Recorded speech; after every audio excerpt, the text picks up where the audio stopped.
Hi, I'm Basha, your host here at Cinema Rolls, where we compare and contrast movies from all sorts of interesting angles. We're opening our channel with a series on remakes, and we're going to kick off the holiday season with that timeless and traditional Christmas classic, Charles Dickens' A Christmas Carol. We're going to be unpacking the role of Ebenezer Scrooge and seeing which of the four movies we've chosen gives us the very best Scrooge. And our contenders are Alastair Sim from the 1951 black and white version, Albert Finney from the 1970 musical version, George C. Scott from the 1984 made-for-TV version, and last but not least, Michael Caine from the 1992 Muppets version. Did I leave out your favorite? Let me know in the comments below. Before we get started, I assume that most of you are familiar with the story, but if not, I highly recommend that you either read the story or watch one of the many cinematic versions that's been made over the years. And in fact, you could probably get caught up by watching a Christmas version of one of your favorite TV shows, because really just about every TV show ever made has probably done their own version of this at one time or another. Now, let's set out the criteria for judging who is the best Scrooge. What does it take to make a really great Scrooge? Of course, that's a matter of opinion, but the way I look at it, A Christmas Carol is really a story of redemption, isn't it? So in order to have a great Scrooge, we've got to see that there's something in him that is capable of being redeemed. He's got to be a multidimensional character with some kernel of humanity that makes him capable of reaching out to other people and connecting. So we're going to be taking a look at some of the key scenes and looking for that kernel of humanity, as well as exploring the complexity of his darker side and the credibility of his transformation. And just to keep things interesting, we're going to keep score with the scoreboard, and I encourage you to keep your own score as you watch and see if you come up with the same results. We're going to start by taking a look at how each version fleshes out Scrooge's character. Then we'll compare how each of our Scrooges interacts with the ghost, how he changes along the way, and at the end, how or if he has fundamentally changed. Listen to how Dickens describes him at the beginning of the tale. "Oh, but he was a tight-fisted hand at the grindstone, Scrooge, a squeezing, wrenching, grasping, scraping, clutching, covetous old sinner, hard and sharp as flint, from which no steel had ever struck out generous fire, secret and self-contained and solitary as an oyster. The cold within him froze his old features, nipped his pointed nose, shriveled his cheek, stiffened his gait, made his eyes red, his thin lips blue, and spoke out shrewdly in his grating voice. A frosty rime was on his head and on his eyebrows and his wiry chin. He carried his own low temperature always about with him. He iced his office in the dog days and didn't thaw it 1 degree at Christmas." That gives each of our actors quite a bit to work with, and since first impressions can mean all the difference in the world, let's do a bonus round and see how each of our Scrooges makes their entrance. Are you off home to keep Christmas? I am not in the habit of keeping Christmas, sir. Then why are you leaving so early? Because, sir, Christmas is a habit of keeping men from doing business. What it is, and Christmas, sir, is a humbug. Good day.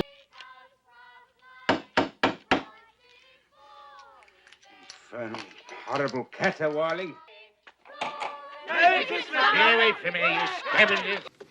Cold burns. Cold is momentary, and cold is costly. Now, please get back to work before I am forced to conclude that your services are no longer required. There he is, Mr. Ebenezer Scrooge. Well, it's clear that we're dealing with four very different Scrooges right from the get-go.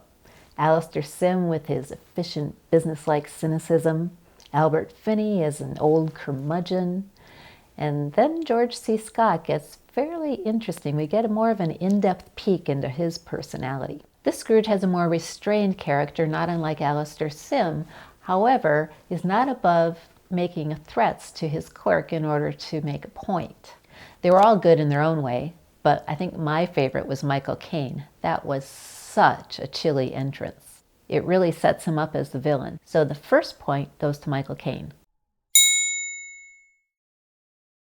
By the way, stay tuned to the very end to see how you can win your choice of this book that I've been reading out of, or this prequel by John Clinch that's entitled Marley. Now, back to our story. All of our films take their time in developing Scrooge's character by showing his interactions with people on one particular Christmas Eve. And if we're going to understand the man, we've got to see him in action. So let's watch him try to squeeze blood out of some stones. Afternoon. Mr. Scrooge, it's Christmas! Christmas has even less to do with it, my dear sir, than your wife has or I have. You'd still owe me £20 and you're not in a position to repay if it was the middle of a heat wave and August bank holiday. Good afternoon. Would prefer me to confiscate your stall and its contents, which is my legal right, I will do so. And you can give me a pair of these. It's the best day of the year. Tomorrow it will be £2.10, or I confiscate your puppets. And there'll be a free can of broth, sir, every night for the coming year in gratitude for your infinite kindness in giving me another 2 weeks to pay. 1 week. And put a lid on that. The price has gone up. But that's not possible. If you want my corn, gentlemen, you must meet my quote. Plus 5% for the delay. My affair, isn't it? But if we pay your price, our bread will be dearer. The poor will suffer. Buy the corn someplace else. Good day, sir. Dodie, I mean, you can yell and scream and you're right, but it won't do no good because I'm the stone you can't squeeze blood from, and that's the truth. Oh my, they're all so very good in so many different ways, aren't they?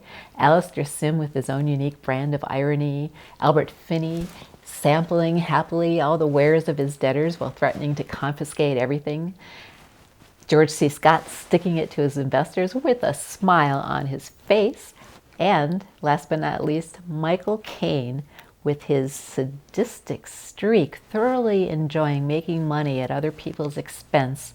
In fact, if he hadn't pulled it off so well, I would think that that kind of overreach would just be a little bit too much to swallow, but he nails it. And that's all we get as far as business dealings for most of our Scrooges. But one of our Scrooges, Alastair Sim, takes us back in time to show what he was like even in middle age. Let's take a look as he and Jacob Marley take advantage of a scandal in order to overtake another business. Mr. Marley and myself are prepared to make good out of our own private resources. A sum of money appropriated by Mr. Joking. We wish to be allowed the option of buying up further shares in the company to a maximum of 51%. The scenes on Scrooge as a businessman are very difficult to score because they all do such a good job in so many different ways, so I think I'm going to have to make this one a four-way tie. Now, not only is Scrooge a ruthless businessman, but he also has a particular grudge against Christmas for some reason.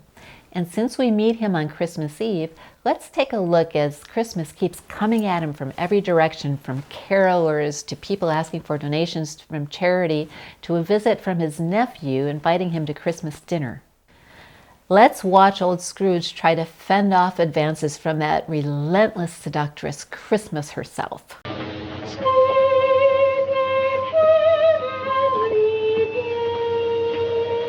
Be off with you! Stay away from me, you scavengers. Christmas Day in the morning. Clear the road. Out of the way. Let me through. What do you want? Penny for the song, Governor? Well, they were all pretty rude, but that scene with the rabbit really takes the cake. Now, let's listen to Scrooge's take on the solution to poverty. For the poor and destitute. Are there no prisons? Plenty of prisons. And the union workhouses, are they still in operation? Oh, from what you said at first, I was afraid that something had happened to stop them in their useful course. Those who are badly off must go there. Many can't go there. And some would rather die. If they would rather die, they'd better do it and decrease the surplus population. I have been forced to support the establishments I have mentioned through taxation. Those who are badly off must go there. Many would rather die than go there. If they would rather die, then they had better do it and decrease the surplus population. Those of us with means should make some slight provision for the poor and destitute. Many would rather die. If they would rather die, perhaps they had better do so and decrease the surplus population. Well now, let's see. I know how to treat the poor. The prisons and the poorhouses. The homeless must go there. But some would rather die. If they'd rather die, then they'd better do it. And decrease the surplus population. If they would rather die, they'd better do it and decrease the surplus population. If they would rather die, then they had better do it and decrease the surplus population. If they would rather die, perhaps they had better do so and decrease the surplus population. If they'd rather die, then they'd better do it and decrease the surplus population. I think Alastair Sim was quite believably dismissive, but Albert Finney and Michael Caine come off as a tad too angry. Although Albert Finney does redeem himself a bit by breaking into a song and singing, "I hate people." And to tell you the truth, both the lyrics and the tune remind me quite a bit of Oscar the Grouch from Sesame Street with his Christmas song, "I Hate Christmas." I hate people. I hate Christmas. Wouldn't you just love to hear them do a duo? That was really cute, but it doesn't compare to George C. Scott. I mean, the way his face fell when he realized that they were asking him for a charitable donation. And then the way he delivered that iconic line with a smile on his face. I have a feeling that smile is going to become his trademark in this movie. And that smile, the one that says butter wouldn't melt in his mouth, that smile, I think, has earned him a point. Now, how does Scrooge feel about love? I think his conversation with his nephew is very telling. Why did you marry against my wishes? Because I fell in love. You fell in love with a woman as penniless as yourself. So a Merry Christmas to you anyway, Uncle. Good evening. And a Happy New Year. Good evening. Humbug! There's one thing in the world more nauseating than a Merry Christmas. It's the hypocrisy of a happy marriage with some idiot lovesick female. Oh, and Uncle, Happy New Year. Good afternoon. I'm told she brought very little to the marriage. A poor girl, understand. She loves me. Love. Good afternoon, nephew. Why ever did you get married? Why? Because I fell in love. That's the only thing in the world sillier than a Merry Christmas. I'm back.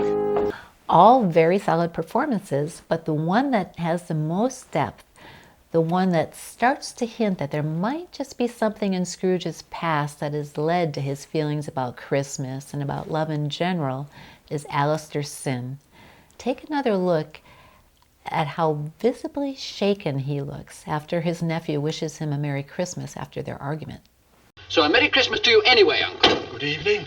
And a Happy New Year. Good evening. Humbug! The most important relationships that Scrooge has in his day-to-day life is that with his clerk, Bob Cratchit. So it behooves us to take a look at that relationship, and we're mostly introduced to it through Bob's negotiations with Scrooge for a day off at Christmas. Here's Alastair Sim. You'll want the whole day off tomorrow, I suppose. If quite convenient, sir. Not convenient. I suppose you better have the whole day. Sir, thank you, sir. It's more than generous of you, sir. Yes, I know it is. You don't have to tell me. Merry Christmas, sir. A Merry Christmas, sir. You, a clerk, and 15 shillings a week with a wife and a family, talking about a Merry Christmas. I get the impression that Scrooge is resigned to letting Bob have the day off, but he has to go through and give his little speech just as a matter of principle, and maybe out of habit. I mean, maybe this is Scrooge's Christmas tradition after all. We get some insights into how this plays out year after year as the Ghost of Christmas Past takes us back to this very same negotiation one previous Christmas. Every Christmas you say the same thing.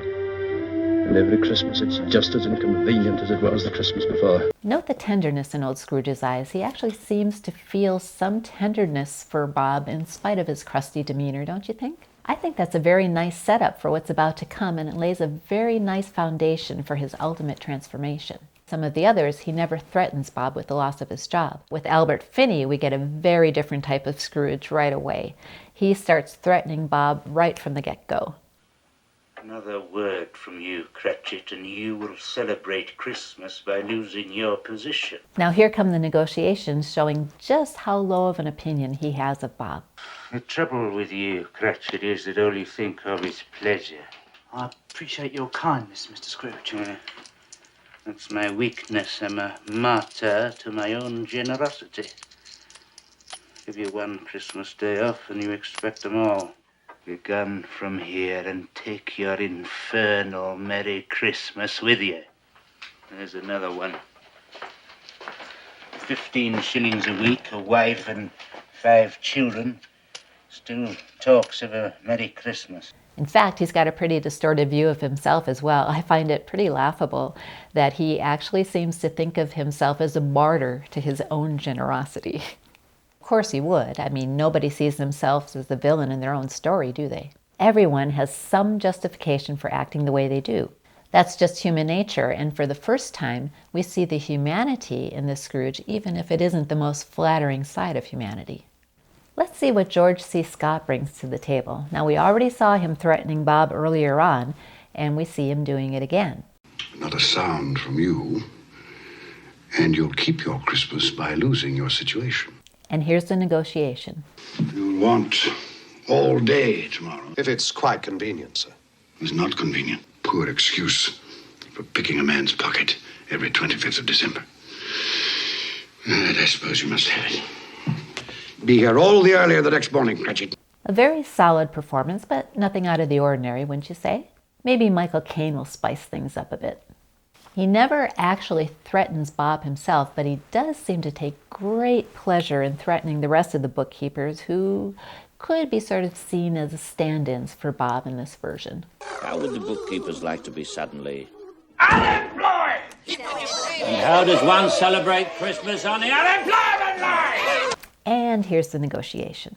How much time off is customary, Mr. Cratchit?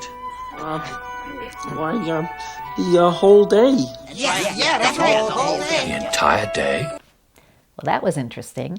He seems genuinely surprised that Bob wants the day off for Christmas. And then he seems to actually be listening to what Bob says when he says he'd have nobody to do business with anyway, and he grudgingly accepts it, but you can tell he doesn't like it.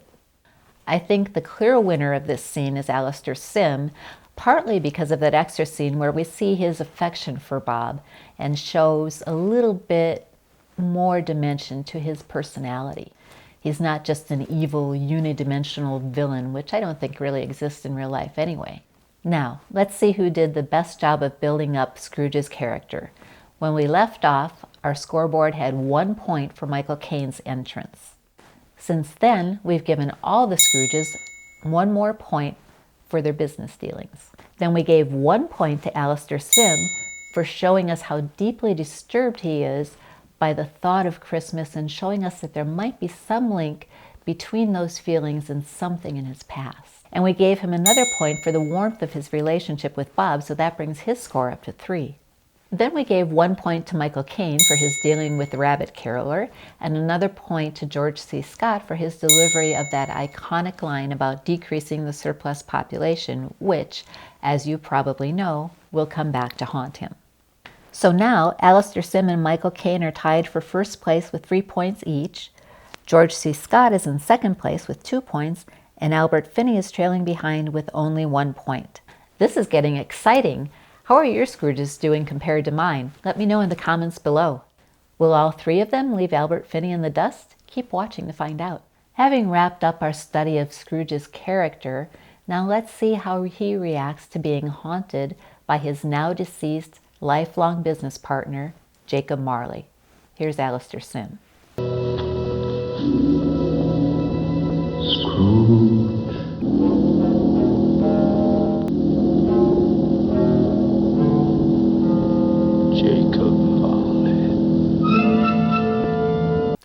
At first he seems to think that his eyes are playing tricks on him, but then he grows more and more incredulous as he starts to think maybe his mind is playing tricks on him instead of his eyes. He's visibly spooked, as you can see, while he's climbing the stairs.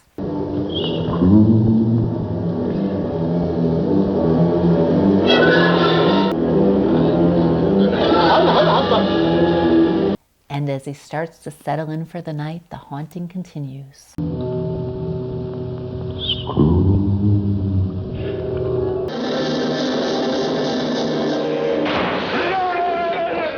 That's a pretty believable reaction, first doubting his senses and then becoming more and more uneasy until he's absolutely overcome by terror. A great performance by Alastair Sim. Now let's see how Albert Finney stacks up.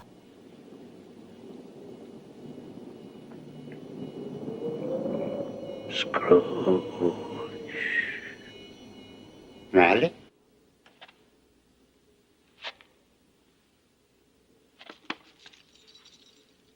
Now his reaction to seeing Marley's face in the doorknob is more suspicious than frightened.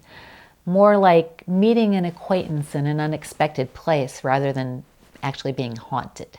And I love the way he checks out the back of the door as if he thinks somebody is trying to play a trick on him and he's trying to figure out how they did it.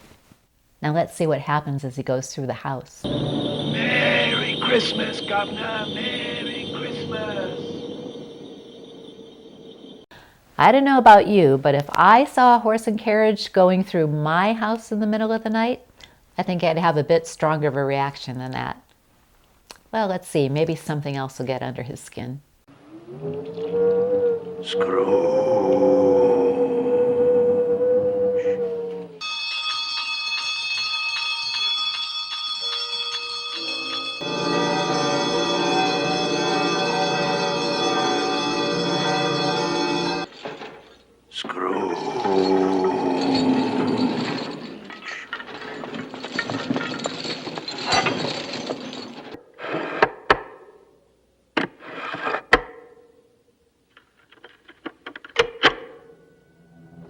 Well, that did it. He's scared now. But he actually seems more irritated by all that noise than actually frightened by it. And he still seems to think he's fighting off an intruder rather than a ghost. Let's see how George C. Scott handles things. For him, the haunting starts even before he reaches his doorstep. Scrooge,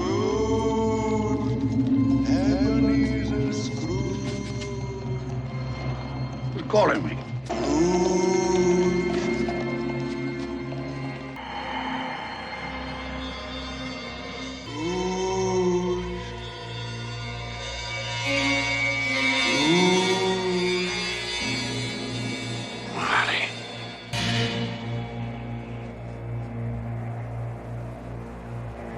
Of course, if any of us heard our name while we were walking down the street, it would be natural to assume that somebody was calling us. We wouldn't suddenly jump to the conclusion that we were being haunted or that something spooky was going on. So that gives a lot of credibility to his reaction. It's only when he sees Marley's face in the doornail that he starts to think something strange is going on. Let's see his reaction as things intensify inside the house.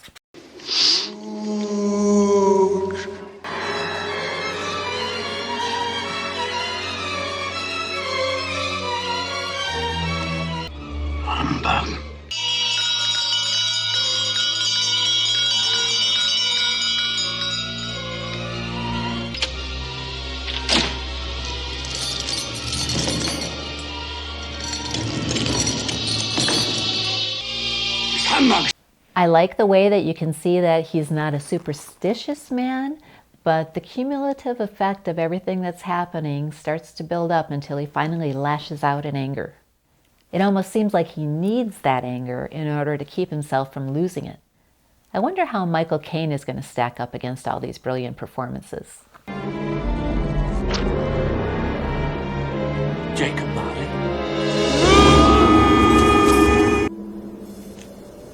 Humbug. That was a pretty realistic reaction. Not very subtle, but realistic. And of course he goes immediately into denial. But let's see what happens as he goes through the house.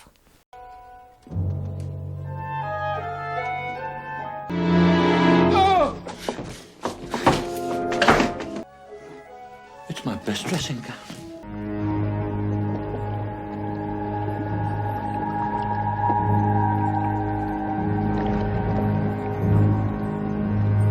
Maybe he wasn't as skeptical as he thought he was. Once again, we're faced with 4 brilliant performances by 4 very different Scrooges, especially with the doornail scene. As for the rest, I think we have 2 Scrooges that really illustrate that mounting terror that becomes so crucial to the rest of the story. And those 2 are Alastair Sim and George C. Scott. And it's really tough to choose between the two of them, but Alastair Sim's performance puts me as the viewer much more into that tense, ominous, spine-chilling state of mind that makes the story so very intriguing. Now let's see how they all deal with Jacob Marley's ghost and the foretelling of a visit from three spirits. Who are you? Ask me who I was. All right, who were you then? In life, I was your partner, Jacob Marley. Oh. How now? What do you want with me? Much. Who are you? In life, I was your partner. Can you sit down? What do you want with me? Ask me who I was. You're particular for a ghost. Who are you then? In life, I was your partner, Jacob Marley. Can you sit down? Oh, look! It's Ebenezer Scrooge! Oh, who are you? In life, we were your partners, Jacob and Robert Marley! It looks like you, but I don't believe it. Once again, Alastair Sim brings it home with the fear and trembling as well as the blustering and trying to cover it up, while Albert Finney barely reacts and actually seems to be welcoming an unwelcome guest rather than being haunted. Of course, his behavior reflects the fact that he doesn't really believe that he's talking to a ghost. George C. Scott, on the other hand, seems to believe that he's talking to a ghost, but he's not above putting him down a bit and treating him more or less the way he treats everybody else until the ghost reveals who he is. Then he starts taking things a bit more seriously, and this marks a turning point for him. Now, I love the way that Michael Caine plays it straight, even though he's playing against a couple of heckling Muppets. And his initial fear turning into contemptuous disbelief is all the more convincing because it's really a cover-up for his growing fear. Now Marley asks Scrooge why he disbelieves his senses, and Scrooge replies, "Because a little thing affects them. A slight disorder of the stomach makes them cheats. You may be an undigested bit of beef, a blob of mustard." You might be an undigested bit of beef, a piece of cheese, a fragment of underdone potato. There's more of gravy than of grave in you. You're an hallucination. Or a blob of mustard. Or a crumb of cheese. Or an old potato. Yes, that's what you are. You are an old potato. A bit of bad beef, a blot of mustard, a fragment of an underdone potato. There's more of gravy than of grave about you, whatever you are. You may be a bit of undigested beef, a blob of mustard, a crumb of cheese. Yes, there's more of gravy than of grave about you. "There's more of gravy than of grave about you" is undoubtedly the best line of the entire book, and I'm kind of tempted to take a point away from Albert Finney for leaving it out, but he kind of makes up for it by declaring, "You're a potato!" Love that scene. For the first time, we're getting to see his playful side, and we're going to see more and more of that as time goes on. Alastair Sim and George C. Scott also do a great job on this one with their very natural deliveries. Sim seems to actually be trying to convince himself and reveals quite a bit of his personality in here. George C. Scott, on the other hand, seems to be playing a game of one-upsmanship with the ghost. Only Michael Caine fails to deliver anything unique to the scene. And speaking of bringing something unique, check out this scene with Alastair Sim. Man of the worldly mind, do you believe in me or not? I do. Remind you of anything? I do believe in spooks. I do believe in spooks. I do believe in spooks. We've got to reward him for this delicious little morsel of humanity. And George C. Scott also brings something interesting to the fray. I'm sorry for you, Jacob. Is there anything I can do? This is the first time we see him showing any empathy for anybody, living or dead. And it's the first time that we get any hint that he just might be redeemable, although he doesn't really seem to realize that he's actually in need of redemption. And finally, Scrooge's reaction to the news that he's going to be visited by 3 more ghosts in order to save his soul. Was that the chance of hope that you mentioned, Jacob? It was? Oh, well, in that case, never mind. I think I'd rather not. You will be visited by 3 ghosts. I think I'd rather not. Is that the chance and hope you mentioned? It is? Well, in that case, I think I'd rather not. You will be haunted by 3 spirits. Haunted? I've already had enough of that. Wow. Alastair Sim once again knocks that one right out of the ballpark with his captivating realism. Albert Finney, on the other hand, doesn't give us very much. George C. Scott, having undergone some sort of a transformation, plays it very real and loses some of that glib exterior varnish that seemed to have coated all of his interactions up to now, and that is a delight to see. And finally, Michael Caine, as appropriate for the type of adaptation that he's playing in, brings out just the right amount of humor.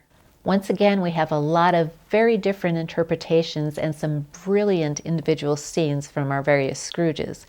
And if I had the time, I'd rate them all individually. But taken as a whole, from the doornail scene to Marley's departure, Alastair Sim is one that really helps build up that sense of dread and terror that's so fundamental to the story, as well as showing us more and more of his individual personality. We do have to give honorable mention to George C. Scott for his show of empathy for Marley's ghost, but in the end, the point for this round goes to Alastair Sim, who, before we move on to the Ghost of Christmas Past, I've got a bonus round for you. This round has only one contestant because the Albert Finney version is the only one that shows Scrooge getting ready for bed right after Marley departs. This is pure gold.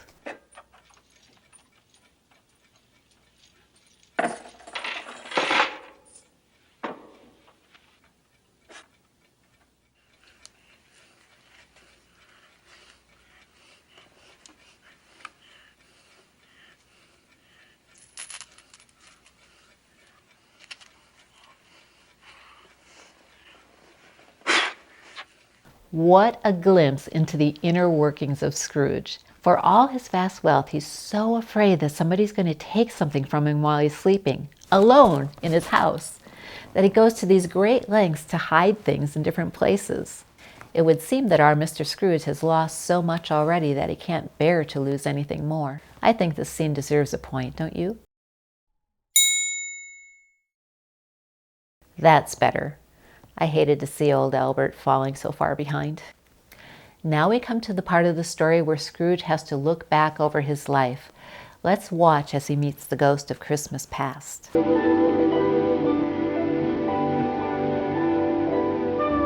you the spirit whose coming was foretold to me? Who and what are you? Alastair Sim seems much calmer in the presence of this spirit than he did with Marley. He seems to be getting used to the idea and the seriousness of the chance that he's being given. He meets the spirit in humility, and this allows us to open our hearts to him and perhaps to reflect on how we might feel if we were given a similar opportunity. Who are you? You don't look like a ghost? May I inquire more precisely who or what you are? What business brings you here? Your welfare. To be wakened by a ghost at 1 o'clock in the morning is hardly conducive to my welfare. Albert is still clinging stubbornly to his disbelief and more than a bit put out by the spirits interrupting his beauty sleep. He's still a crotchety old man who hasn't changed one iota. And given everything that's happened so far, that's a bit hard to swallow. Although, I have to say, he does do a brilliant crotchety old man, and I should know. I live with one. Right, Poy? I beg your pardon, I had no intention of offending. What business brings you here? I can think of no greater welfare than a night of uninterrupted sleep. But if it's reclamation, then let's get on with it. Just like Alastair Sim, George C. Scott seems to be taking this opportunity very seriously. And even though he delivers the same line that Albert does about the benefits of a good night's sleep, he does it with a bit more humility and even seems to take a more proactive approach to his own reformation. His courage is truly impressive.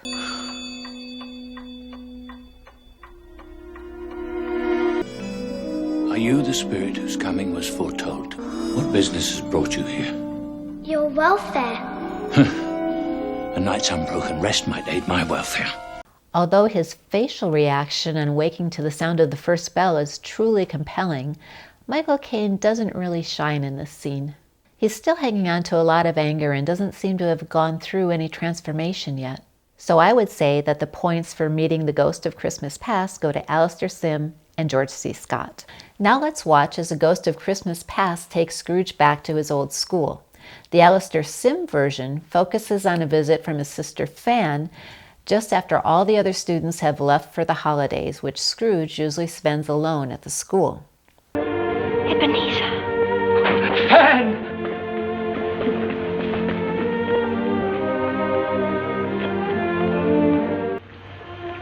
Mamma must have looked as you look now just before she died.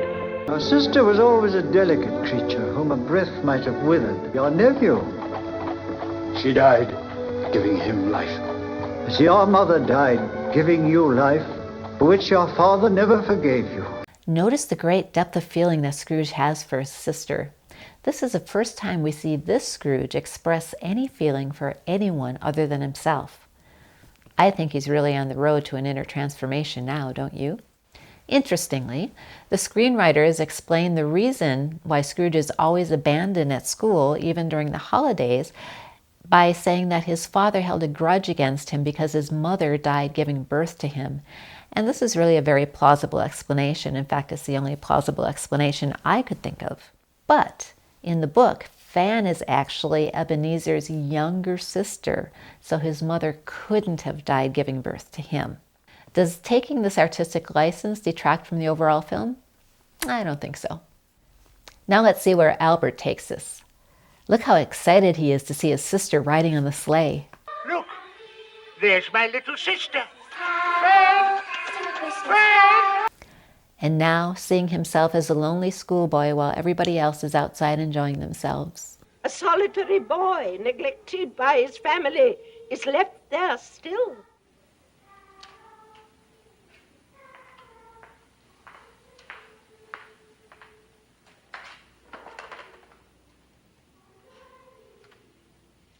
Poor boy. I wish... What is it? Well, nothing. Well, there were some boys singing a Christmas carol outside my door last night. I should have given them something, that's all.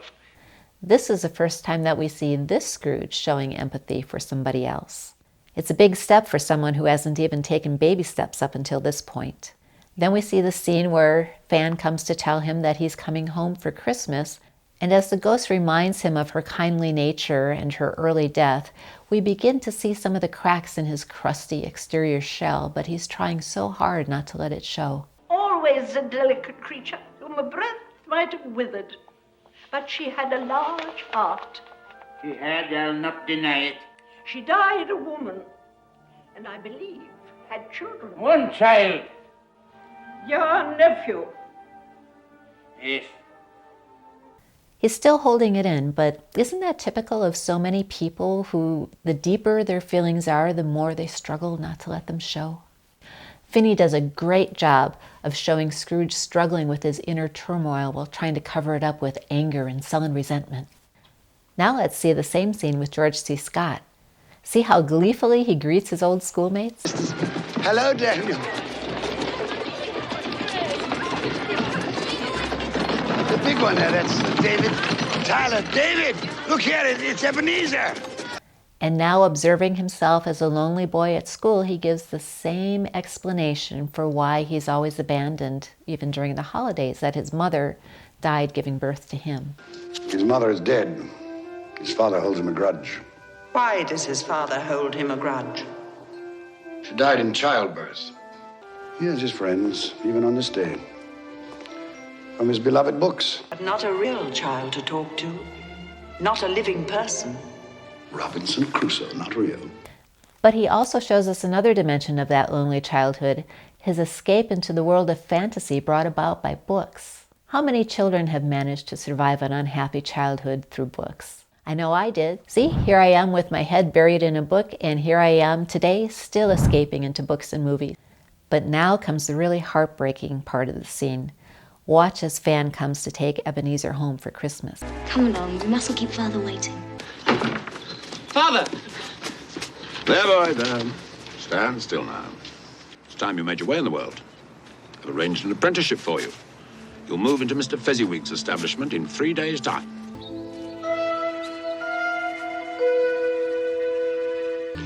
Fan pleaded for more time, but my father was a very stern man. You really start to get a feel for why Scrooge hardens his heart against Christmas. Too many disappointments. That happens enough time and you protect yourself by not getting your hopes up. And while he mourns his sister's death, he doesn't get overly emotional while recalling it. She died a young woman. She had such a generous nature. Yes, too young. I think that opening up the scene by showing Scrooge's father gives it a much greater depth that we just don't get in any of the other versions. Let's see now what Michael Caine's Scrooge can show us. He's also quite excited to see his old classmates. That's Henry. And Edmund, my best friend. So he did have some friends in school at least, and even a best friend. Good heavens. It's me. Come on, he never goes home for Christmas. Who cares about stupid old Christmas? More time for reading and study. The Christmas holiday was a chance to get some extra work done. Time for solitude. Here too we get a feel for why Scrooge hates Christmas so much. As an adult, looking back on those scenes, he tries to minimize the pain it cost him. But his face tells another story. We really feel the sadness right along with him as we see his icy exterior begin to melt. The scene with his sister is left out, but I don't think that detracts from the story. This was really a tough scene to score because all 4 of our Scrooges give really terrific performances. But when you look at them side by side, George C. Scott and Michael Caine really knocked this scene out of the ballpark. They brought us right there into the pain of their childhood and adolescence by showing the pain that it still causes them to remember it. We really see and feel their humanity here. And Albert Finney turned an important corner here by getting more in touch with his own humanity, and in so doing becoming more aware of the humanity in others and wanting to make up for the way that he treated that caroler. And I think that's an important enough step to earn him a point. Another important scene is where the ghost takes Scrooge to yet another Christmas Eve to a party thrown by his old employer, Old Fezziwig. Watch what the Scrooges have to say about him. Was there ever a kinder man? And yet, what does this party cost him in your mortal money? 3 or 4 pounds at most. Oh, but it's not that. The happiness he gave to us, his clerks and apprentices, and everybody who knew him, was as great as if it had cost a fortune. What's the matter? Nothing. Just that I'd like to have a word with my own clerk, Bob Cratchit, just now. Why, it's so Fezziwig alive again. I was his apprentice. You don't understand. He has the power to make us happy or unhappy, to make our work a pleasure and a burden. It's nothing to do with money. What did he do, after all, to deserve the praises of those apprentices? Well, the happiness he gives, I gave, was quite as great as though it had cost £1,000. What an employer he was. As hard and as ruthless as a rose petal. The first 3 Scrooges all surprised themselves with the realization that all the joy that Fezziwig brought to his employees had absolutely nothing to do with the amount of money he spent. It was the pleasure that he brought them through his personality. This is an important realization and marks another turning point. And while Michael Caine finally remembers his old boss, in this case, Fozziwig, he doesn't come to the same conclusion, leaving the others at an advantage. But the one who really brings it home is Alastair Sim, because he takes inspiration from Fezziwig by wanting to apply the same principle to his own life and connect with Bob Cratchit, similar to what we saw with Albert Finney in the previous scene. So the point for the Fezziwig scene will go to Alastair Sim. Now let's take a look at Scrooge's love life and see what turned him sour on that. The ghost tries to show Alastair Sim how he met Alice at Fezziwig's ball, but he turns away and doesn't want to see it. The pain of remembering is too great. I've seen enough. Yet more awaits I won't you. look. Then you no longer love me. You no longer love me. Another idol has replaced me in your heart. A golden idol, It's singular. The world that can be so brutally cruel to the poor professes to condemn the pursuit of wealth. May you be happy in the life you have chosen. Thank you. I shall be. Take me away.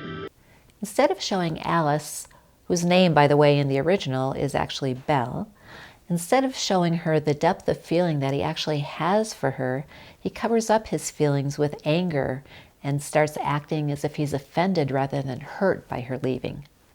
So entitled. And even now as an adult, he doesn't seem to want to deal with his feelings. Albert Finney's Scrooge, on the other hand, gets very much in touch with his feelings right from the very start. See how sad he looks as he watches his former self dancing with her at the ball? You were true to me. Now let's see how he handles the breakup. I'm going away, Ebenezer. You will not see me again. You're going to marry me. Isabella found it impossible to discuss personal affairs during business hours. Now, please.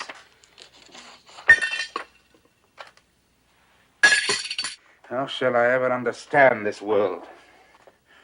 There is nothing on which it is so hard as poverty, and yet there is nothing it condemns with such severity as the pursuit of wealth.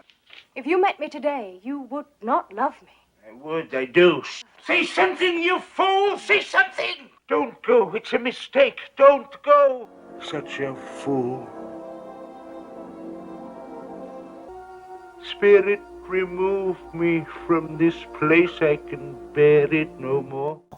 What an amazing transformation. He goes from being a completely irascible old fart to a sublimely sensitive soul completely immersed in his past.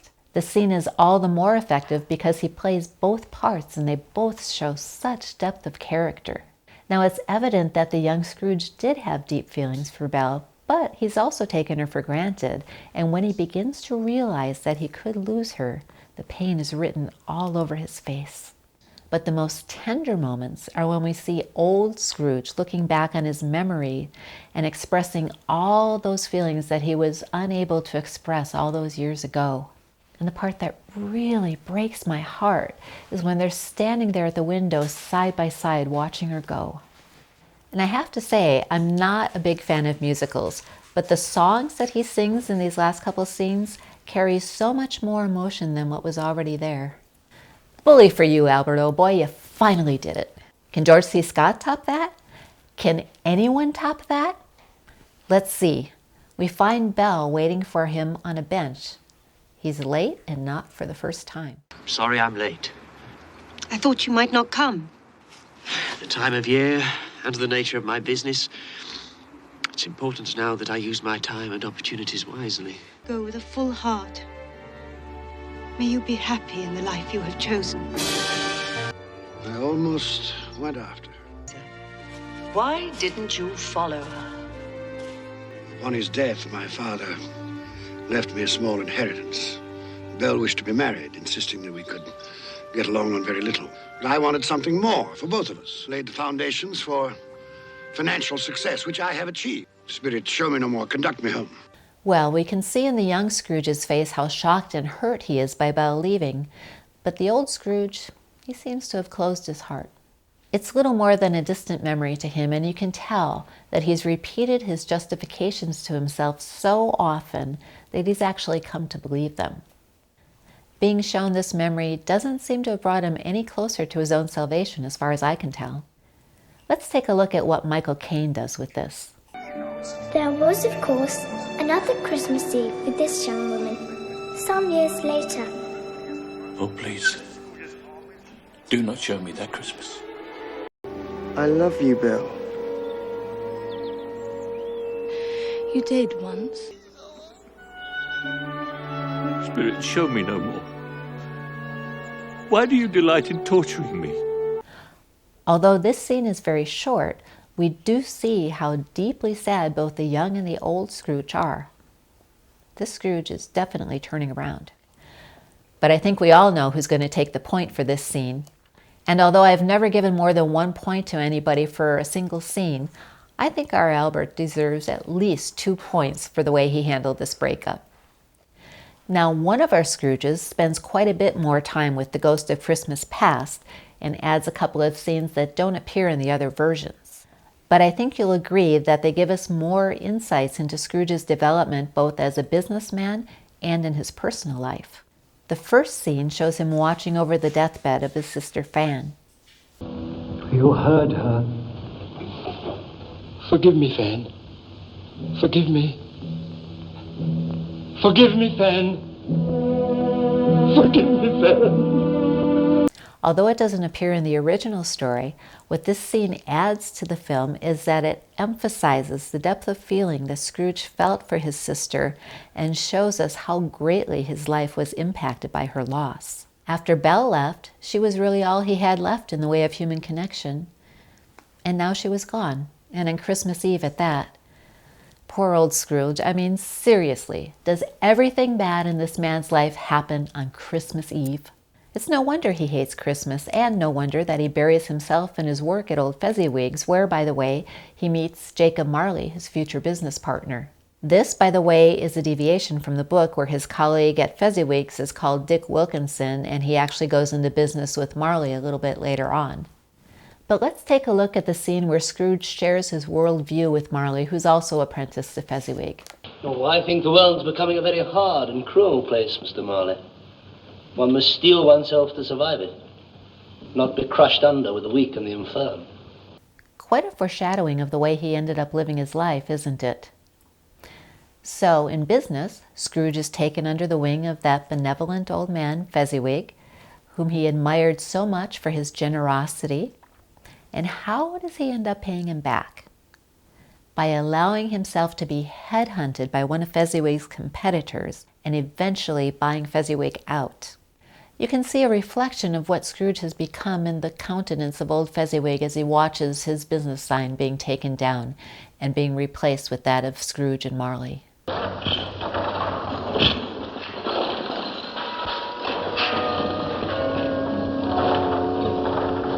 But Scrooge does still have a shred of conscience left in him at this time.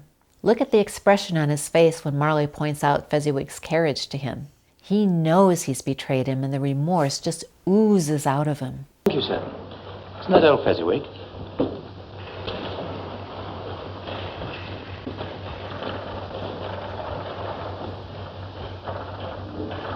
And after having spent a lifetime in business with Marley, you would think that Marley's passing would have quite a big impact on him, but by now he's learned to put sentimentality on a back burner.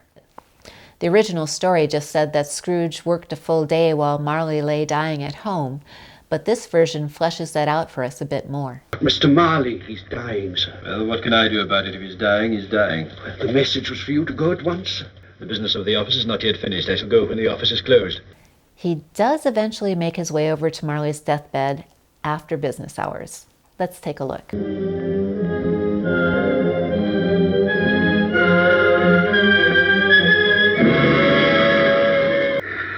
Save yourself. What? Save myself? Save myself from what? Speak up. Ooh, spooky. Marley already knew what he was in for, and he was already trying to warn Scrooge. Well, that's a lot of extra scenes for this Scrooge, and in the interest of fairness, I'm not going to award points for every one of them. But I do think he deserves at least one extra point for showing us all these different aspects of Scrooge, don't you? So, to close the chapter on the Ghost of Christmas Past, let's take another look at our scoreboard. We gave Alastair Sim 3 more points altogether. 1 for his initial meeting with the Ghost of Christmas Past, 1 for that turning point inspired by his memories of old Fezziwig, and 1 for those extra scenes that helped flesh out his character a bit more. That brings his score from 4 up to 7. Then we gave Albert Finney a point for his turning point during the school scene, and an unprecedented 2 points for his breakup scene with Belle, bringing his total score to 5. George C. Scott earned only 1 point in this round, and that was for his remembrance of a lonely childhood at boarding school and showing us the painful family situation that contributed to his becoming the man he is. That brings his score to 4. And Michael Caine also earned just 1 point in this round for starting to be touched emotionally as these painful memories come to the surface. And that leaves him with 4 points and tied for last place with George C. Scott. It seems that Alastair Sim is definitely breaking away from the pack. Will he be able to hang on to his lead during Christmas Present? Let's find out. First, we see how each of our Scrooges meets the Ghost of Christmas Present.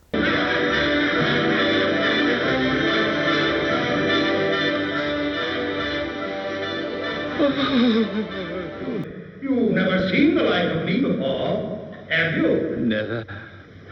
And I wish the pleasure had been indefinitely postponed. I'm too old. I'm beyond hope.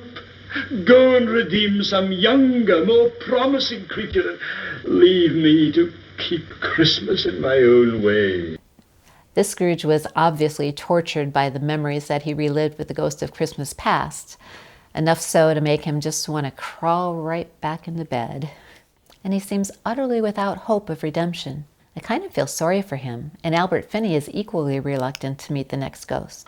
Ebenezer Scrooge! But he soon becomes a bit more intrigued with the help of a little Christmas cheer. Do you like it? It's wonderful. I've never tasted anything like it. What is it? The milk of human kindness. Can I have some more? Oh my God. Tell me that's not adorable. Could it just be that this Ghost of Christmas Present is using positive reinforcement on Scrooge? Well, there is still some resistance. Listen to how he responds when the ghost starts singing, "I Like Life." That's all very well for you, but not for me. I hate life because life hates me. But then the ghost makes Scrooge sing along with him. Perpetual spring. Drinking wine. I like drinking the drink I'm drinking. That's better, Scrooge. By now, you can hardly recognize him as that old curmudgeon that we met in the counting house. My God, talk about letting your inner child come out to play. This is pure gold. But we're not finished yet. So far, we have 2 Scrooges very frightened of meeting the second ghost. One of them loosens up quite a bit in his presence, but as you're about to see, our third Scrooge meets him with a lot more courage. Ebenezer Scrooge! Come in! I intend to. But for all that bravado, he behaves rather humbly with the spirit. He doesn't seem frightened. In fact, his tone is rather conversational. You never walked forth with any of the younger members of my family? No, not that I remember. Do you have many brothers, Spirit? He's certainly getting a lot more likable, this Scrooge. In fact, they all are. Now let's take a look at Michael Caine. Ho, ho, ho, ho, ho. Come in and know me better, man. Ho, ho, ho, ho. Did I tell you that I am the Ghost of Christmas Present? You're a little absent-minded, Spirit. Although he seems a bit uncertain at first, he doesn't hesitate to get up and follow the ghost. And he talks to him as if he were talking to just anybody else, although, to be honest, he's actually quite a bit more polite with the ghost than he is with most people. And watch him joking around with the ghost. Really? Over 1,800 of my brothers have come before me. 1,800. Imagine the grocery bills. And then he allows himself to be a little vulnerable. Have you ever noticed that everything seems wonderful at Christmas? In all honesty, Spirit, no. Perhaps I've never understood about Christmas. I think he's ready to be moved, don't you? It's going to be tough to score this scene because honestly, I think they all did a brilliant job of portraying whatever kind of Scrooge they were portraying. But there's one who stands head and shoulders above the rest, and that's Albert Finney, and I'll tell you why. All the other Scrooges seem more or less motivated by fear, which, to be honest, is the way that Dickens wrote it. But I like that Albert Finney's Scrooge is getting a healthy dose of loving kindness from his ghost, and that he's able to be childlike and have some fun. Because to be honest, tough love is a pretty poor motivator for someone whose personality has developed without any nurturing whatsoever. So a big fat point to Albert Finney. Now our Scrooges are going to visit the humble home of his clerk, Bob Cratchit. We see Bob, his wife, and their big brood of children gathered around their meager Christmas dinner, which to them is like a feast. Bob raises his glass and offers a toast. "I'll give you Mr. Scrooge, the founder of the feast," to which his wife vehemently objects. "The founder of the feast, indeed. I wish I had him here. I'd give him a piece of my mind to feast on, and I hope he'd have a good appetite for it." But Bob finally convinces her, and they drink to Scrooge. Alastair Sim Scrooge barely focuses on the scuffle over the toast, but he's very intently focused on Bob's young son, Tiny Tim, who's lame and walks with a crutch. In fact, in this scene, he almost seems to be falling in love with Tim. God bless us, everyone. I give you Mr. Scrooge, the founder of the feast. Albert Finney Scrooge, on the other hand, seems to think that Bob's made rather a good point about him being the founder of the feast. Nonetheless, he is the founder of our feast, and we shall drink to him. Quite right. Agree? Think Bob Cratchit's really rather fond of me? Ha! Inner child notwithstanding, I think this Scrooge is still quite a way off from being fully redeemed just yet. Likewise, George C. Scott is perfectly content to take credit for the Cratchits' Christmas dinner. Now I would like to propose a toast to Mr. Ebenezer Scrooge, the founder of our feast. He's made a point, Bob Cratchit has. Without me, there would be no feast. He does, however, get caught up in the spirit of the occasion. We thank you for allowing us to be together, to share with each other and with you the fullness of our hearts on this special day. Amen. Amen. Amen. Amen. Michael Caine barely reacts to the rather venomous remarks that Mrs. Cratchit is flinging his way. Instead, he's focused on the conditions that Bob and his family live in. And he realizes, perhaps for the first time, that the meager wage that he pays Bob is responsible for the poverty that he's witnessing and the other problems that go along with it. A remarkable child. Here. Such a meager feast. God bless us, everyone. Each of our Scrooges, in fact, feels something for Tiny Tim and looks to the spirit for assurances that he'll be all right. But the spirit flings his own words right back at him. Kind spirit, say that he will be spared. Why? If he be like to die, he'd better do it and decrease the surplus population. Mock me, spirit. Is the child very sick? Not that it's of any great importance to me. If he's going to die, then he'd better do it and decrease the surplus population. Tell me, spirit, will he live? If these shadows remain unaltered by the future, the child will die. No, say he will be spared. But if he is to die, then let him die and decrease the surplus population. You use my own words against me. Tell me if Tiny Tim will live. What then? If he's going to die, he'd better do it and decrease the surplus population. Oh, Spirit. Well, we can hardly award any points to Albert Finney or George C. Scott for this segment. Although they're both fun to watch, they're both being rather disingenuous in taking credit for the family's feast. And Albert is pretending that he doesn't really care what happens to Tiny Tim, and he barely reacts when the spirit flings his words back at him. In fact, it's not entirely clear that the irony wasn't lost on him. George, on the other hand, does see the irony and comments on it, but rather than letting those words sink in and affect him, he seems rather amused by it, almost as if he's just lost a point in a game. No. What we're looking for here is an awakening, and we get that from Alastair Sim and Michael Caine. Each of them feels an almost spiritual connection to Tiny Tim and are visibly stung when their own words come back to bite them when those words are used against somebody that they actually feel something for. Now let's see what's in store for Scrooge at the home of his nephew Fred, where everyone is making merry at the expense of Scrooge himself. We don't get a chance to see Alastair Sim's reaction to this, so let's move on to Albert Finney. The reason I ask him to come here every Christmas. In the forlorn hope that one day he might pick up enough goodwill to raise his clerk's wages by 5 shillings a week. Oh, nephew, if you were in my will, I'd disinherit you. Raise my clerk's wages. It's almost as if he's learned nothing But then, look what happens when he takes another drink of the milk of human kindness. Minister's cat is miserable. Miserable. The minister's cat is a merry, Oh, thank you, my boy. What a wonderful evening. They say, oh, I haven't enjoyed Christmas as much as this since I was a young apprentice at old Fezziwig's. Reminded me a little bit of your mother, she did. He sure knows how to have fun, doesn't he? And then we see a little bit of tenderness when he has the fond recollection of his sister Fan at Christmas time. Now let's invite George C. Scott to the party.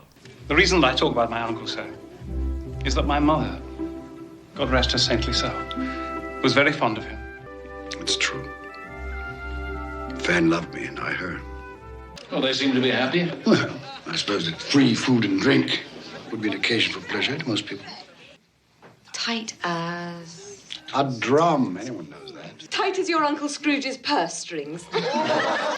And as for the laughter at my expense, Spirit, I'm inclined to overlook it in view of the general gaiety of the evening. Here we're finally getting some emotion from him as he recalls the love that he had for his sister. Still a little cynical though, but at least he's able to keep a sense of humor about the jokes at his expense. I think this shows many facets to his personality in a very short amount of time. Michael Caine's Scrooge, who had actually asked the spirit to bring him to see family, is much more deeply affected by the jokes at his expense. No, a cat. A cat? I said it first. No. Wait then, is it an unwanted creature? Not a rattle-leech or a cockroach? What? It's Ebenezer Scrooge. Yes. Yes. That's a killer. Come, there's much to see. Three very different reactions, don't you think? First, there's Albert Finney having a blast and enjoying the party even more than the guests do. And I just love that part where he's seeing the guests off and thanking them for coming. George C. Scott, although he does have a tender moment, still hangs on to that smooth, glib, very controlled exterior that he's had right from the very beginning. And finally, Michael Caine being so very deeply, deeply hurt, as probably any of us would be if we knew that we were the butt of somebody else's jokes. And because this is such a stark change from the Michael Caine that we saw at the beginning of the film, I'm going to give him a point for this. He's come a very long way. I'm tempted to give one to Albert Finney too, especially for that scene at the party where he's seeing the guests off. I mean, that was just so cute. But he did have to take a drink of the milk of human kindness. He didn't do it on his own. Then again, isn't that the point? Yep. Point. Yeah, let's give him one too. Now let's take a look at the scoreboard for this round. Alastair Sim scored 1 point for his scene at the Cratchits and his fascination with Tiny Tim, giving him a total of 8 points. Albert Finney scored 1 point for that delightful scene where he's drinking of the milk of human kindness, and another for his childlike joy at his nephew's Christmas party. That brings his score up to 7, putting him in hot pursuit of Alastair Sim's stranglehold on first place. And Michael Caine earned a point for his scene at the Cratchits and for the party scene. Both of those scenes show him getting in touch with that deeply buried pain that's caused him to harden his heart over the years. This brings him up to 6 points, leaving George C. Scott far behind with only 4. How are these guys doing on your scoreboard? Let me know. Now let's watch our Scrooges take their leave of the ghost of Christmas present and meet the ghost of Christmas yet to come. My time with you, Ebenezer, is almost done. Will you profit by what I have shown you of the good in most men's hearts? I don't know. How can I promise?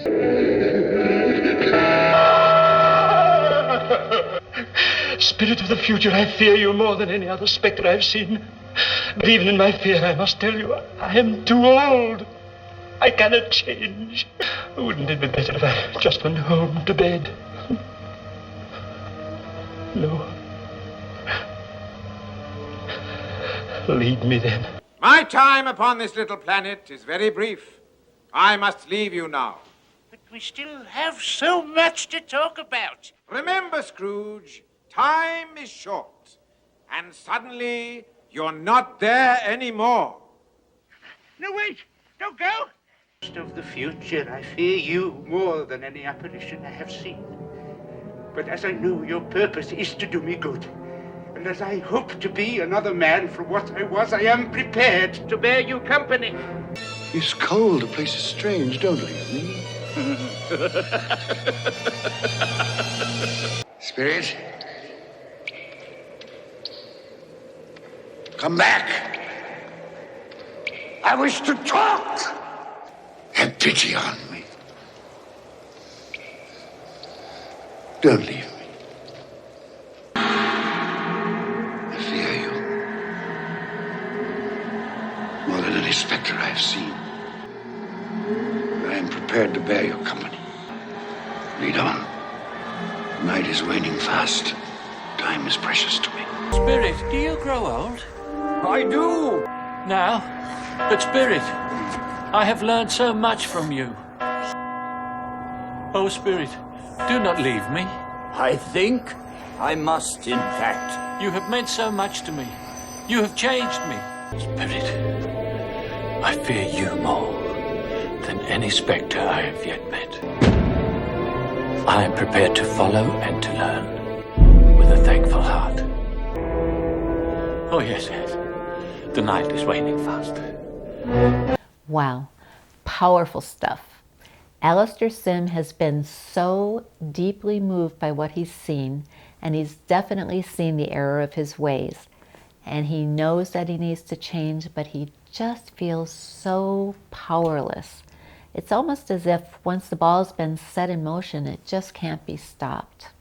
Have you ever felt that way? I know I have, and it makes him so very easy to relate to. Albert Finney has grown very fond of the ghost of Christmas Present and doesn't want to say goodbye. It's almost like he's found a new friend. In fact, it's like he's found the very first friend he's ever had. And he is also afraid of this new spirit, but not only is he willing to go with him, he actually seems to welcome his chance at redemption. George C. Scott is a different story altogether.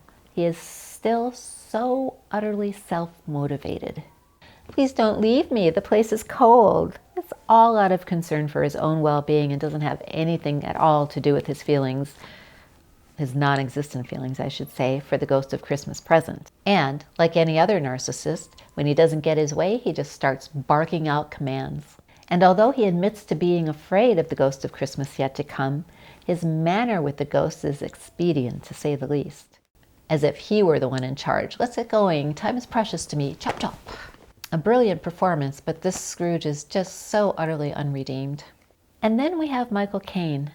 Such a tender scene with the ghost of Christmas Present. He shows so much feeling for the ghost himself, and it's very believable when he says to him, "You have changed me." And he genuinely welcomes the ghost of Christmas yet to come because even though he's afraid, he wants to redeem himself. This is going to be another tough scene to score, but I can definitely say that I'm not going to be giving a point to George C. Scott's Scrooge.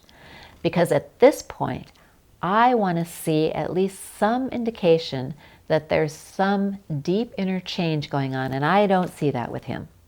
Yes, he's had some fond memories and some sad memories, but he still seems stuck on the surface. He doesn't seem to feel any remorse for any of the suffering that he's caused, and he doesn't even experience any joy like Albert Finney has. Albert Finney's Scrooge is definitely transforming, but this wasn't a very powerful scene for him. I think the points for this round will go to Alastair Sim and Michael Caine, but for two very different reasons.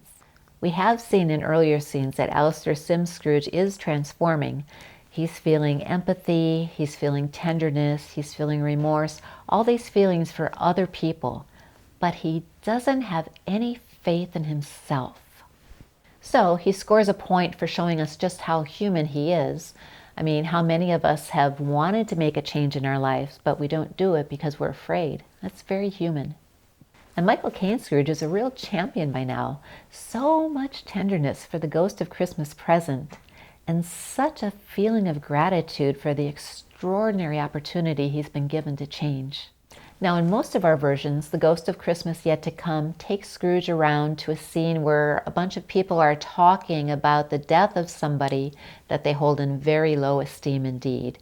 There's the charwoman, the laundress, the undertaker, and they've all stolen things from this person in order to sell them. Of course, the man they're talking about, the not so dearly departed, is Scrooge himself, but he's a bit slow in the uptake. Doesn't quite seem to realize that it's him. Let's watch his reaction. He frightened everybody away from him when he was alive, and now he benefits us when he's dead. Whose funeral were they talking about? My usual place is over there, under the clock. I ought to be there this time of day. But I'm not. I'm not. Furthermore, there must be someone in this city who feels some emotion because of this man's death. I demand to see that person. Those are my things. She's stolen my things. I'll have her before a magistrate. Those are not my things. Yes, they are similar, but the person she speaks of, that could not be me. I asked to see some emotion in connection with this man's death. You show me only greed and avarice. Let me see some tenderness, some depth of feeling.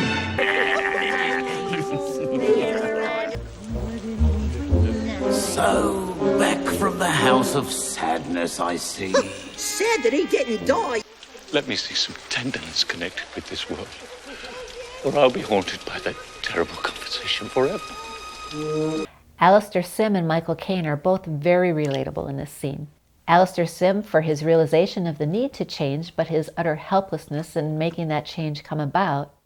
And Michael Caine for realizing that the fate that he's witnessing has been brought about by his own actions. But he seems completely ready to change, and he addresses the spirit with a humility that we've only recently begun to see with him. George C. Scott? Still arrogant. Still utterly without remorse. And still utterly in denial that the scenes he's witnessing have anything whatsoever to do with him.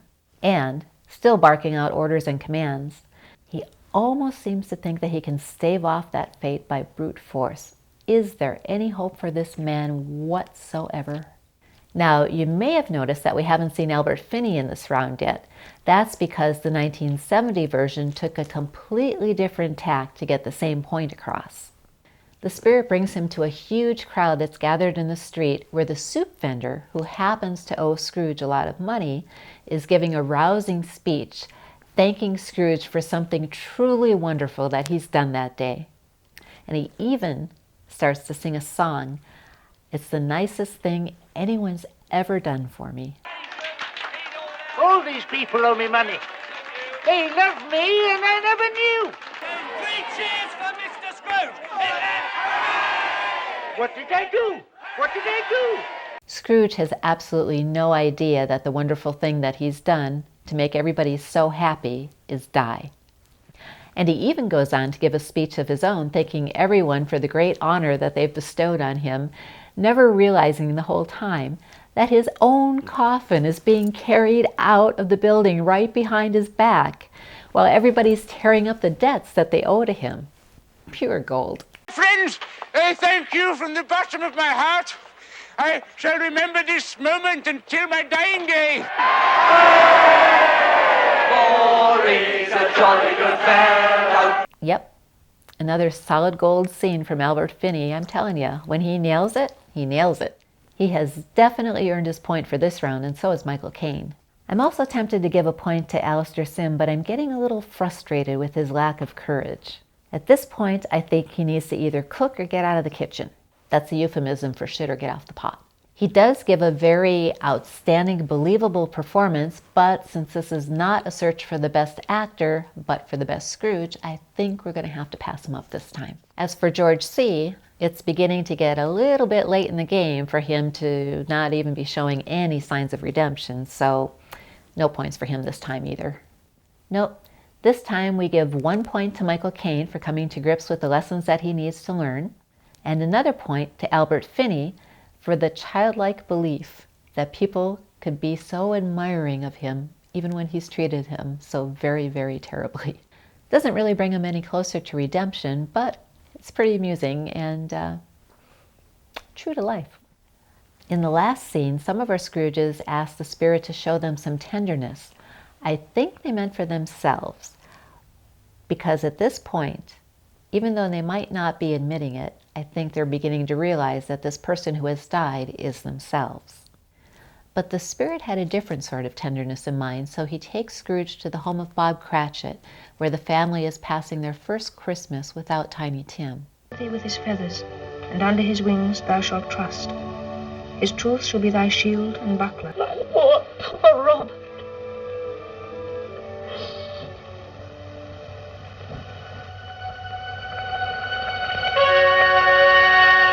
Where is Tiny Tim?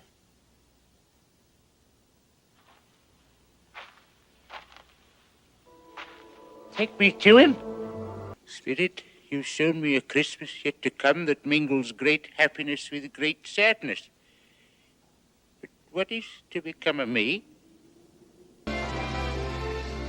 However, and whenever, I asked for tenderness and depth of feeling. And you've shown me that.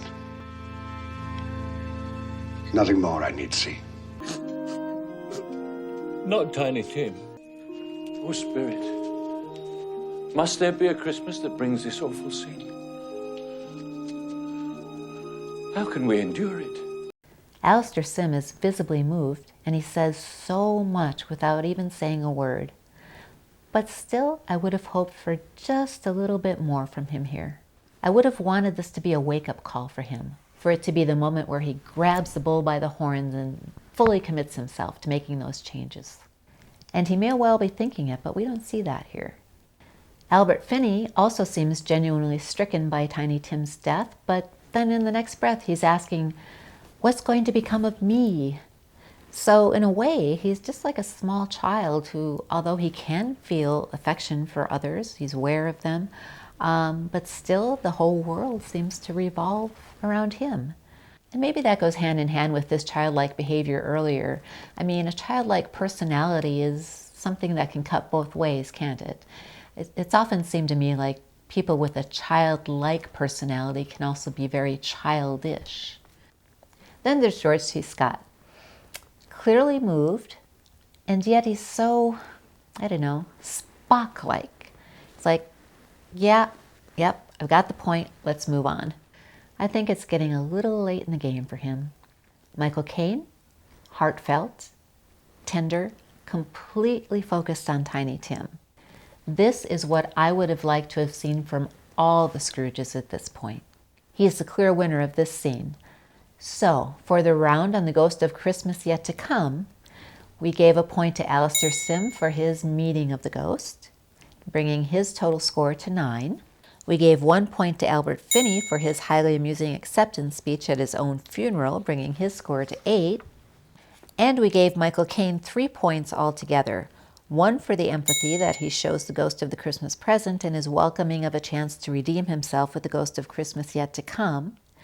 Another for his wake-up call moment as he witnessed people selling off his possessions and speaking so cruelly of him. And another for his heartfelt anguish at the fate of Tiny Tim.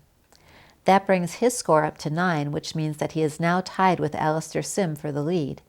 And George C. Scott sadly stays right where he is. And now we come to our final scene with the Ghost of Christmas Yet to Come, where he takes Scrooge to his own grave at the cemetery. Let's watch what happens when Scrooge sees his own grave and realizes beyond a shadow of a doubt that the death that everybody is celebrating is his own. I know that men's deeds foreshadow certain ends, but if the deeds be departed from, surely the ends will change. Tell me to sow with what you show me now. Hear the Spirit. I'm not the man I was. Believe me, I'm not the man I was. Why show me all this if I'm beyond all hope? Help me to sponge away the writing on this stone if I repent. And I do repent, I do repent. I'm not the man I was. I'm not the man I was. Believe me, I'm not the man I was.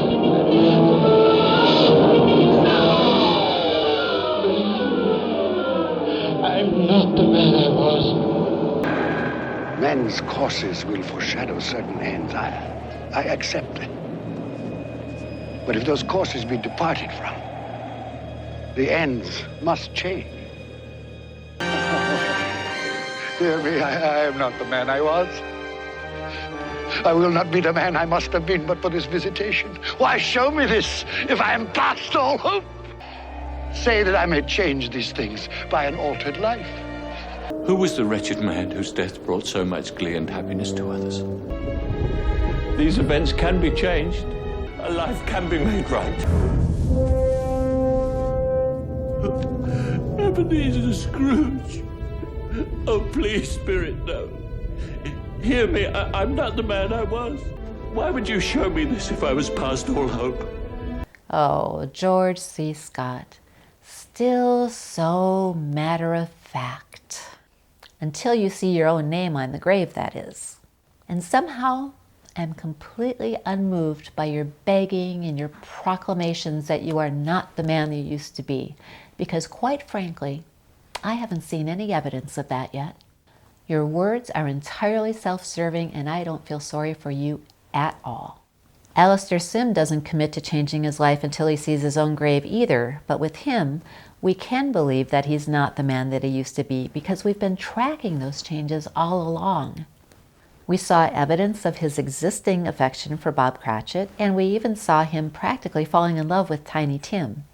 And we saw him so moved by the memory of old Fezziwig and all the happiness he gave to his employees that he was motivated to want to speak with Bob Cratchit. And of course we saw him deeply moved by the memories of his own past life that the ghost showed to him. Still, his redemption would have been all the more compelling if it would have been motivated by those very feelings for others rather than by fear for his own fate. The only one of these three who's really given us that satisfaction is Michael Caine. He's not unconcerned about his fate, but he's already shown an eagerness to change, and so this doesn't really mark a turning point for him at all. It just serves to underscore the commitment that he's already made. But what about Albert Finney? Once again, the screenwriters went on a little diversion all their own, and they sent Scrooge straight to hell, where he meets up again with Jacob Marley and becomes Satan's personal clerk. Truly, I will repent!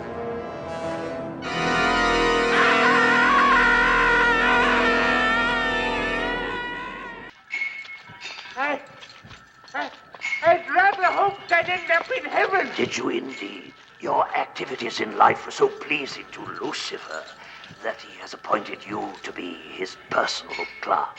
You will be to him, so to speak, what Bob Cratchit was to you.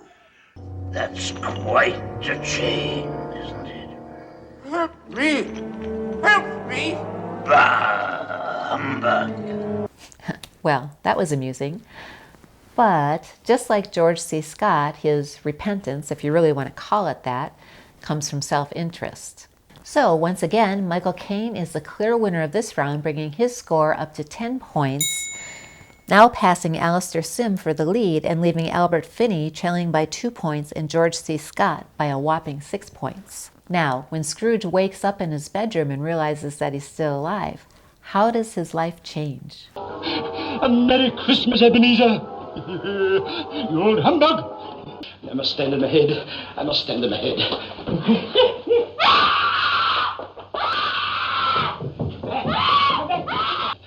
I am not mad. Even if I look a fig for the beetle. A guinea? Here, what for? It's for a Christmas present. Chance to change, and I will not be the man I was. I will build my life. I will live to know that I fulfilled my life. I will take the time I have left to live, and I will give it all that I have left to give.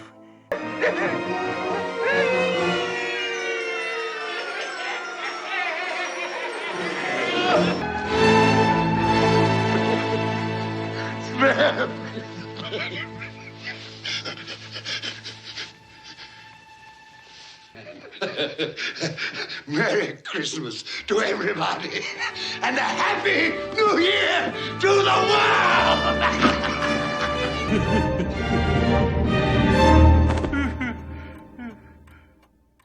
Oh, heaven in the Christmas time be praised for this day. I say it on my knees, Jacob and Robert, on my knees. Albert Sim's hysteria is just a little over the top.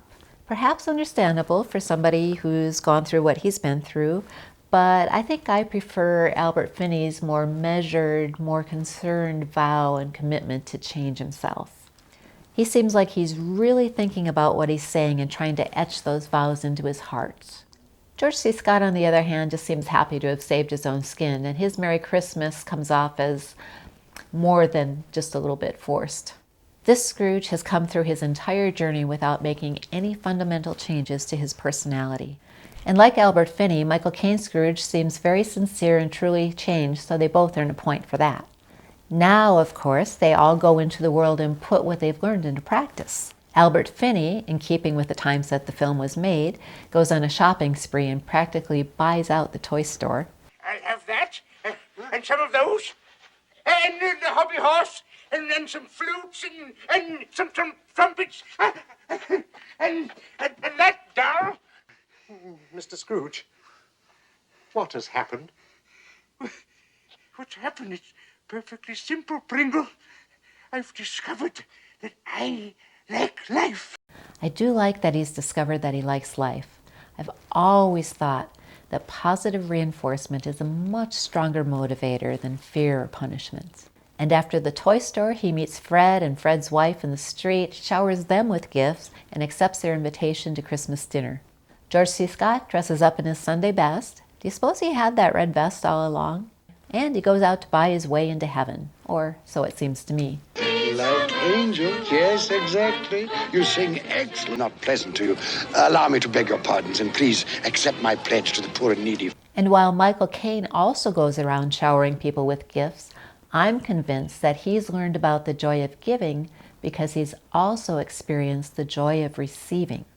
We've all heard the saying that it's more blessed to give than to receive, but have you ever considered that one of the best gifts that you can give somebody is to allow them to give to you and to receive that gift with gratitude and appreciation? Let's watch. Scrooge? Pardon me, gentlemen, but about the charity donation you asked me for yesterday. Well, Put me down for a gift for me.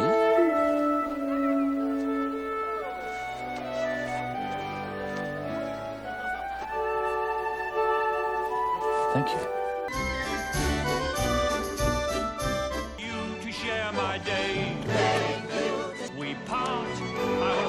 To me, it seems like that red scarf just may well have been the very first gift that Scrooge had ever received.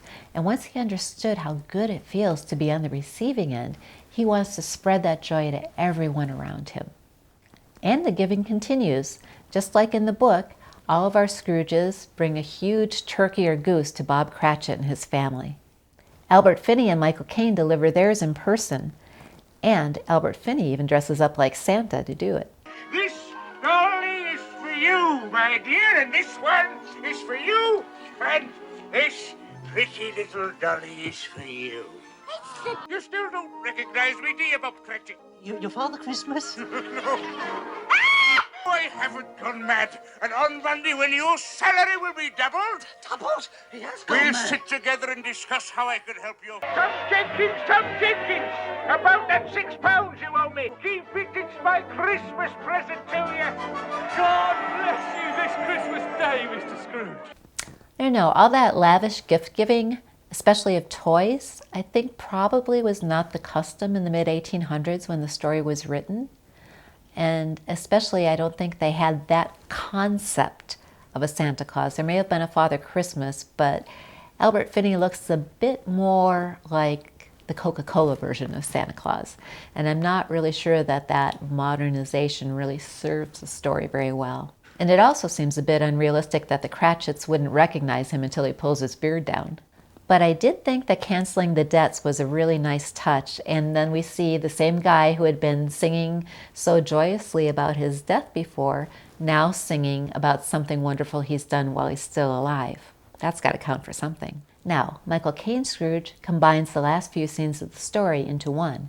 He arrives at Bob Cratchit's house on Christmas morning and pretends to be angry that he hasn't shown up for work. Bob Cratchit? You, sir, were not at work this morning as we had discussed. But Mr. Scrooge, sir... Bob Cratchit, I've had my fill of this. And therefore, I'm about to raise your salary. Would you and your family care to join us for a little turkey dinner? God bless us, everyone. So, he learned how to be playful after all, and that's where his story ends. Now, heartwarming as those scenes were, I actually prefer the way that Alastair Sim and George C. Scott do it because they deliver their turkeys anonymously. And isn't it wonderful to give for the sake of giving without expecting anything in return, not even a thank you? Let's watch. Tell the butcher to bring it here and I'll give him the name of the party he's to send it to. Come back with the butcher and I'll give you a shilling. I'll send it to Bob Cratchit. That's what I'll do. He'll never dream where it came from. Do you see the glee in his eyes and his voice and in his whole being? He is having such a time anticipating the surprise of the Cratchits that he can hardly contain himself. And I know just how he feels. We've already got our presents under the tree, and I can tell you, I have not given a second thought to the presents I'm going to be getting on Christmas morning, but I have spent a lot of time thinking about how much Poy's going to like the presents I got him. At least I hope so.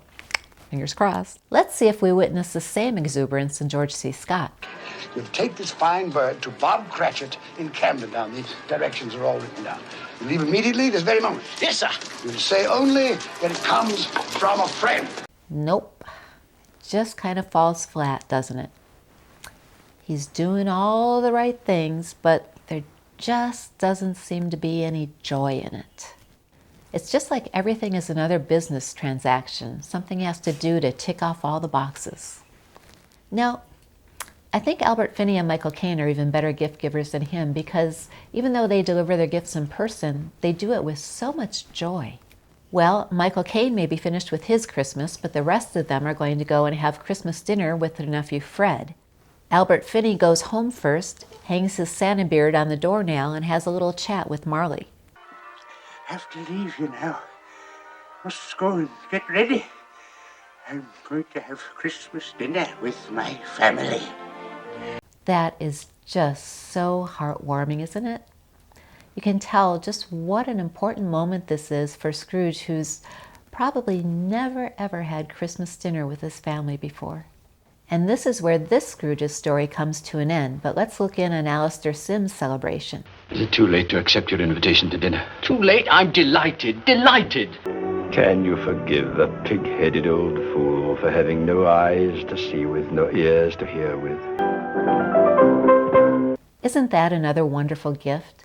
A long overdue apology offered in all humility, as well as the forgiveness that's offered in return. And best of all, everyone putting everything behind them and getting on with the business of celebrating. And last but not least, or perhaps least, George C. Scott. Uncle Ebenezer. May I come in? Yes, come in. Well, I've come for 3 reasons. First, to beg your pardon for the things I said about Christmas. Secondly, I've come to meet your wife. Thirdly, if the invitation to dine with you today is still in force, I accept. He does come to the house very humbly, just like Alastair Sim, but then he gets very businesslike again, and I don't know, is it just me, or does he seem to be thinking like he's doing them a favor by accepting their invitation? I still don't see any fundamental change in personality here. Let's add up the scoreboard one more time before we get on to the final round. Alastair Sim gets 1 point for his glee in anonymously delivering the turkey to the Cratchits, and another one for his sincere and humble visit to his nephew. That brings his score to 11, and Albert Finney gets a point for the sincerity of his commitment upon waking up, and another one for his brief chat with Marley at the doornail. That brings his score up to 10. And Michael Caine gets a point for the sincerity of his commitment upon waking up, and another one for that scene where he receives the gift of the red scarf, bringing his score up to 12 and pulling him into the lead. Now, we still have one final scene to look at, but only 2 Scrooges left to duke it out. This scene takes place on the day after Christmas in Scrooge's counting house. Check out Alastair Sim's mischievous streak again.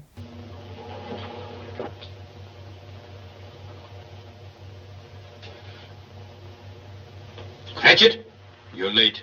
Beat about the bush, my friend. I'm not going to stand this sort of thing any longer, which leaves me no alternative but to raise your salary.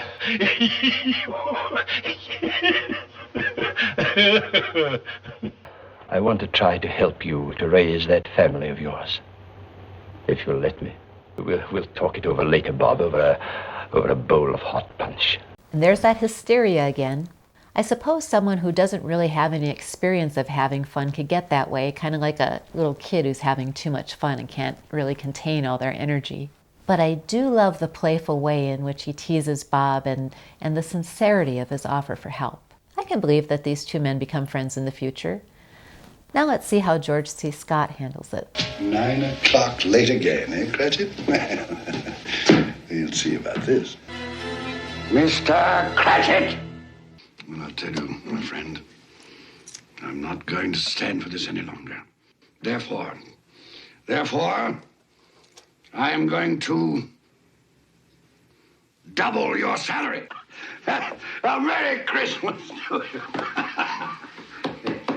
I'll double your salary for a start, and I'll endeavor to assist your family in any way I can. And Tim will walk again. Well, he looked like he was going to come through in the final scene, but then things got a little weird.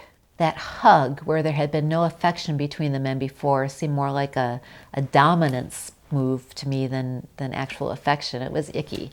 And his offer of help for Tiny Tim, again, very businesslike. It all left me a bit cold, so again, the point for this round goes to Alastair Sim. So let's take a look at our scoreboard now. Drum roll, please. And we have a tie between Michael Caine and Alastair Sim. They've both come a very long way on their journey. Michael Caine perhaps came a bit further than Alastair Sim because he started out so fiendishly, whereas Alastair Sim already had that kernel of humanity in him right from the beginning. We saw that in the scene with the Ghost of Christmas Past. But I think Alastair Sim's Scrooge shows us a more well-rounded character, mostly because he gives a little bit more detail. To tell you the truth, I think all 4 versions are really well done. They just show 4 very different Scrooges following 4 very different trajectories. Alastair Sim's redemption comes through his affection for Bob and Tiny Tim, as well as his fear of the fate that the spirit showed to him. Albert Finney's comes about through drinking the milk of human kindness and then wanting to live life to the fullest. George C. Scott, in my opinion, doesn't redeem himself at all. He just kind of goes through the motions in order to save his skin. In fact, I would love to see a sequel to this showing him in the afterlife, wouldn't you? And Michael Caine's redemption seems to have come about by getting back in touch with his hurt feelings from the past, as well as by discovering that he's still capable of having tender feelings for others. How did your scorecard turn out? Was it the same as mine? How did you go about making your decisions? Let me know in the comments. Now remember, I talked about a contest where you could win one of these 2 books. Let me tell you how. The first person to leave a comment correctly identifying a plot flaw that appears both in the book and in all the movies will be the winner. And let me give you a hint. The plot flaw has to do with time, and while some people might argue that it's not exactly a flaw, I beg to differ. We're going to keep checking the comments until the contest has been won. So, if you're watching this video long after it's been posted, check the description below to see if the books have been awarded yet. If not, feel free to post your answer. And that's a wrap for today. Until we meet again, I'd like to wish you all a Merry Christmas. God bless us, everyone.